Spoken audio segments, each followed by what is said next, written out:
What's going on, everybody? Welcome back to my YouTube channel. Let's solve this math question, which says find the value of the square root of 24 all over the square root of 30 plus the square root of 6 all raised to the 24th. Well, our first step would be for us to simplify the square root of 24 and also simplify the square root of 30. So we have the square root of 24 is same as 6 times 4 all over the denominator, the square root of 30. So this is the square root of 30 is same as 6 times 5. And then plus the square root of 6 all raised to the 24. Now our next step will be for us to separate this and this. So separating, we have the square root of 6 times the square root of 4 all over the denominator. This is the square root of 6 times the square root of 5, and then plus the square root of 6 all raised to the 24. Now notice that the square root of 4 is 2. So we're going to have the square root of 6 times 2 all over the denominator. You notice that the square root of 6 is common. So we can factor out the square root of 6, open bracket, and then the square root of 6 times the square root of 5 divided by the square root of 6 gives the square root of 5 plus the square root of 6 divided by the square root of 6 is 1. Very good. All raised to the power of 24. Very good.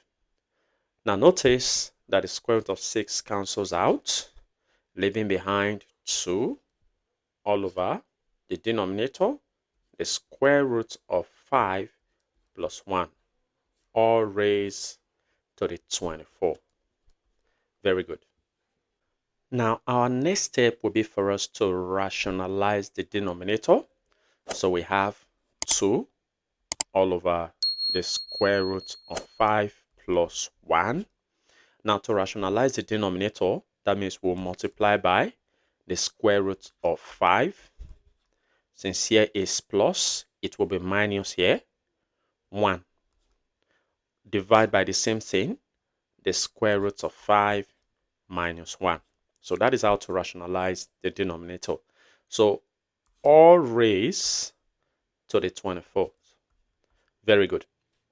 Now this means 2 times the square root of 5 minus 1 can be written as 2 times the square root of 5 minus 1 all over. Now the denominator is the square root of 5 plus 1 times the square root of 5 minus 1. It is of this form: a plus b times a minus b. When we have an expression like this expression is represented as difference of two squares. That means it can be written as a squared minus b squared. So we're going to be expressing this expression like this. So it will be the square root of 5 squared minus 1 squared. Very good. All raised to the 24. And now simplifying further, we have 2 times the square root of 5 minus 1 all over. Now the denominator, square cancels out square root, leaving 5 minus 1 squared is 1. So all this raised to the 24th. And now let's simplify. So this is 2 times the square root of 5 minus 1 all over 5 minus 1 is 4, all raised to the 24th. Now, we're going to be breaking down this, as in, let's reduce this. 2 divided by 2 is 1. 4 divided by 2 is 2.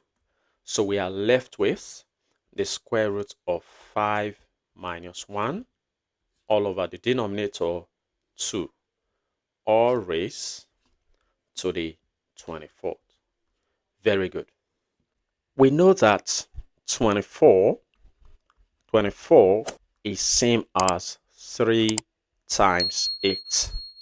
So in place of 24, I'm going to be putting 3 times 8.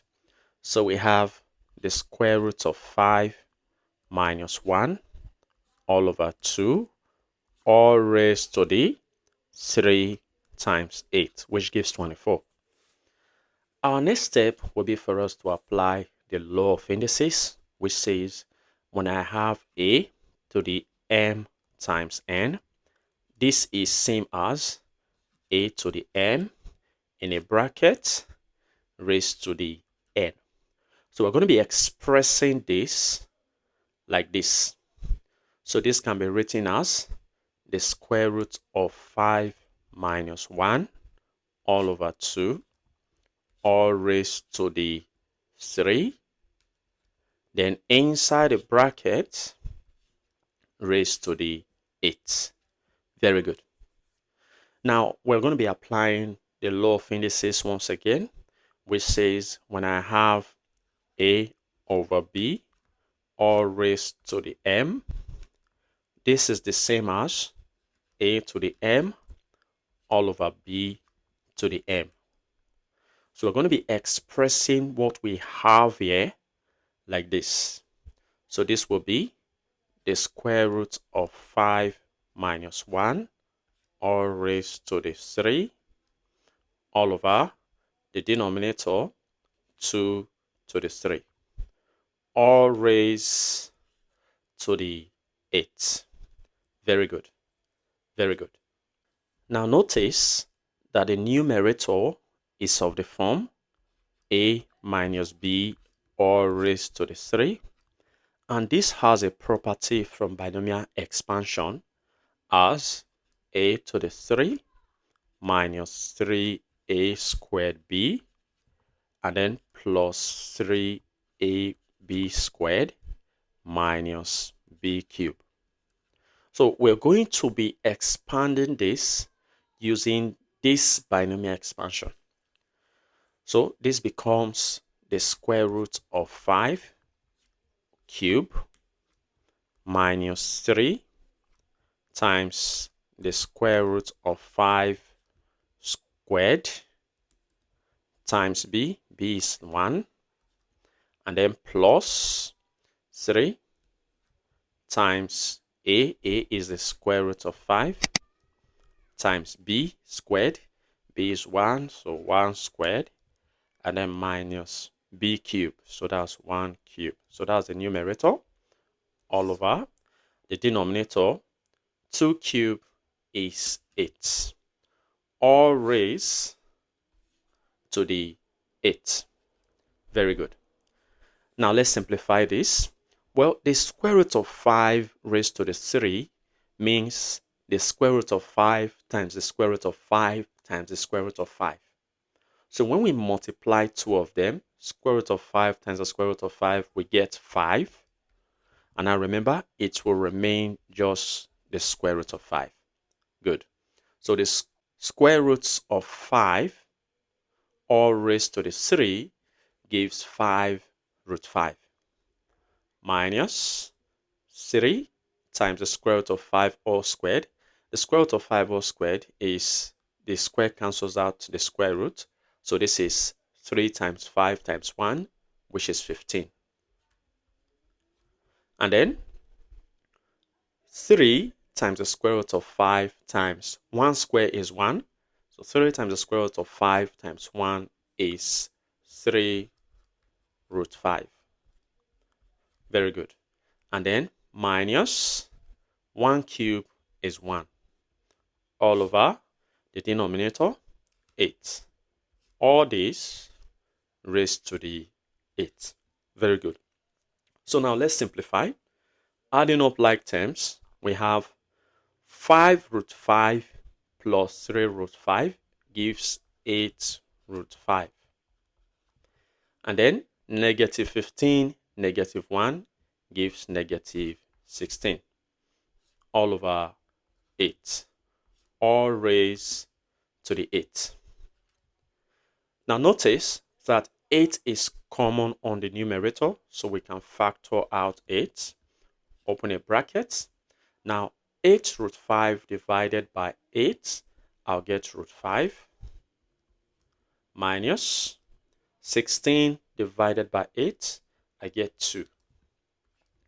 All over the denominator 8. All raised to the 8. Very good. Now simplifying, you see that 8 cancels out 8, leaving behind the square root of 5 minus 2, all raised to the 8. Very good. So our next step will be for us to apply substitution here. So we're going to be considering what is inside the brackets. Then we say let x be equal to the square root of 5 minus 2. That means our solution will be, since this is x, so that's x to the 8.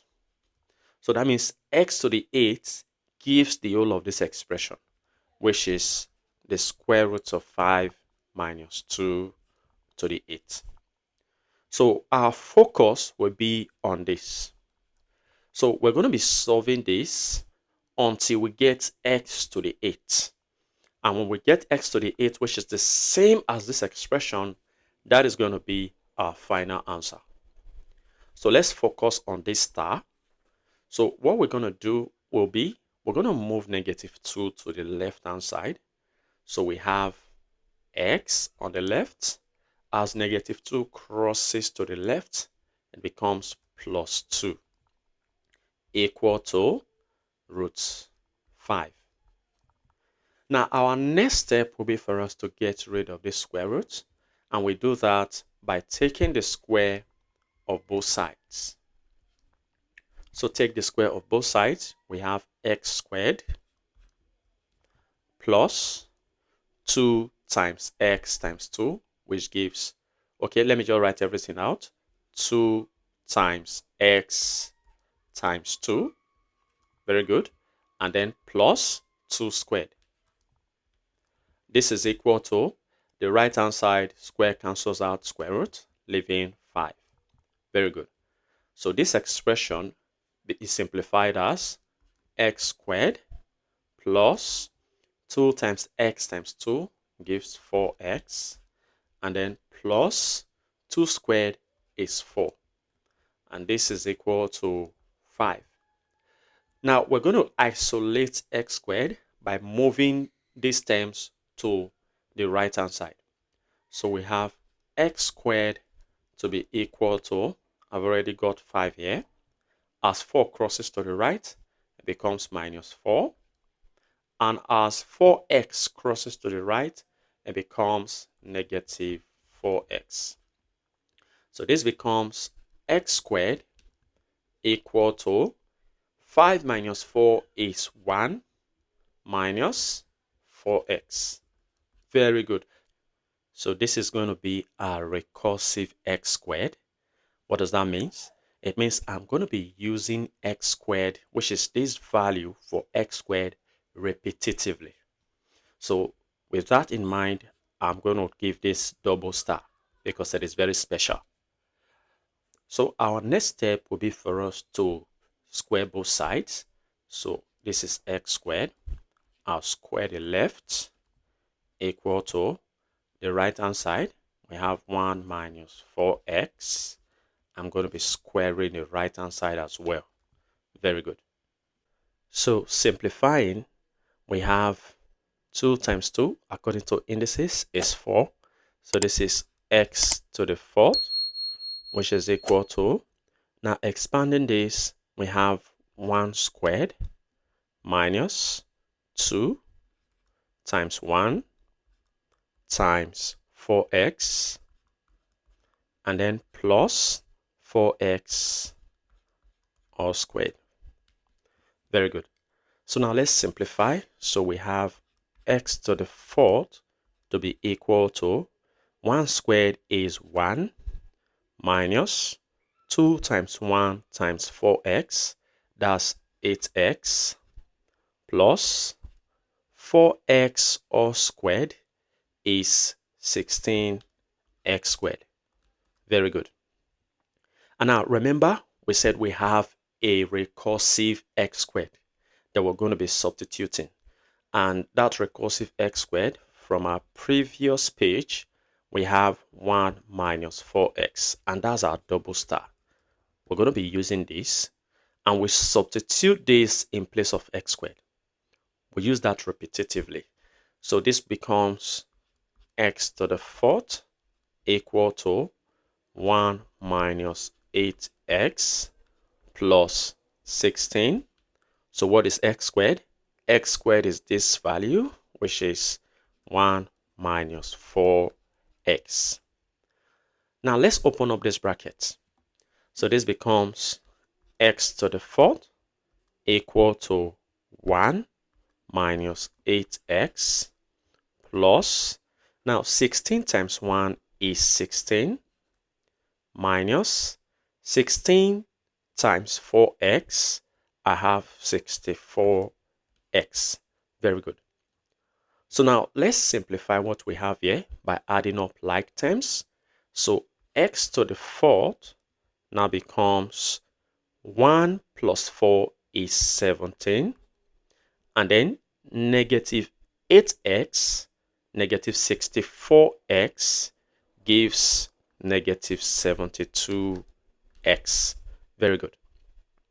Now our next step will be for us to raise both sides to the power of 2. So this is x to the 4th. I'll raise this to power 2 equal to the right hand side. This is 17 minus 72x. I'll also raise this to power 2. Then on the left hand side, we have x from indices. 4 times 2 is 8. Very good. And this is equal to the right hand side. On expanding, we have 17 squared minus 2 times 17 times 72x. That's 2 times 17 times 72x, and then plus 72x squared. So 72x squared. Very good. So now this becomes x to the 8th equal to 17 squared gives 289 minus 2 times 17 times 72x. This gives 2448x. Very good. Plus 72x squared is 72 squared is actually 5184. And then x squared. Very good. Very good. Now we're going to be substituting x squared, which is our double star. We're going to be substituting that here. So we have x to the 8th to be equal to 289 minus 2448x plus 5184. In place of x squared, I'm going to put 1 minus 4x. Very good. Now let's open up the bracket. So we have x to the 8th to be equal to 289 minus 2448x, and then plus 5184 times 1 gives 5184 minus 5184 times 4x. This is going to be 2736x. Very good. So now let's add up like terms. So Oh, sorry for that. I'm supposed to write x to the 8 will be equal to, now adding up, 289 plus 5184. What do I get? I'm going to get 5473. Very good. Very good. And then negative 2448x, negative 20736x. Sorry for the way I said it. So let me just go again. Negative 2448x, negative 20736x gives negative 23184x. Very good. Very good. So let's recall from our substitution. So recall that from our substitution, we said let x be the square root of 5 minus 2. So we're going to be substituting x here. So this becomes x to the 8 equal to 5473 minus, this is 23184 times x. And what is x? X is the square root of 5 minus 2. Very good. So let's open up this bracket. So we have x to the 8 to be equal to 5473 minus 23184 times the square root of 5 gives 23184 root 5. Very good. Now, negative times negative will result to positive. And then 23184 times 2, this will be 46368. Very good. Now, our next step will be for us to add up like terms. So I'm going to be adding this to this. So this will be x to the 8 will be equal to 5473 plus 46368. I'm going to have 51841. Very good. Minus, so this will be 23184 root 5. And this will be our final answer. Well, feel free to share your ideas in the comment section below. And if you enjoyed this video and have learned something from this video, go ahead and give this video a thumbs up. Subscribe if you haven't. Turn on the notification bell so you don't miss my upcoming videos. And like I always say, until next time, take care.